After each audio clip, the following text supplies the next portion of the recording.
अस्सलाम वालेकुम नाजरीन, मैं हूं मोहम्मद अब्दुल हकीम। आइए देखते हैं आज का ये खबरनामा। जलपल्ली म्युनिसिपालिटी नबील कॉलोनी में ड्रेनेज का पानी बहने से यहाँ के लोग बहुत परेशान हैं और यहाँ की आवाम को आने जाने के लिए भी काफी परेशानियों का सामना करना पड़ रहा है क्योंकि गंदा पानी रोड पर बह रहा है। आइए देखते हैं हमारे नुमाइंदे सैयद अजीम की ये report.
Every child's success story starts here, like a multifaceted diamond.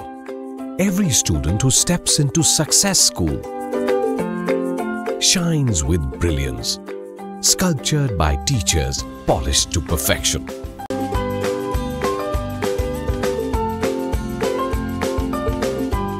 खबर है शहर की, खबर है गाँव की, खबर है सारी दुनिया की। 7H न्यूज पसंद आए तो लाइक कीजिए, शेयर कीजिए और सब्सक्राइब करना ना भूलें। 7H news.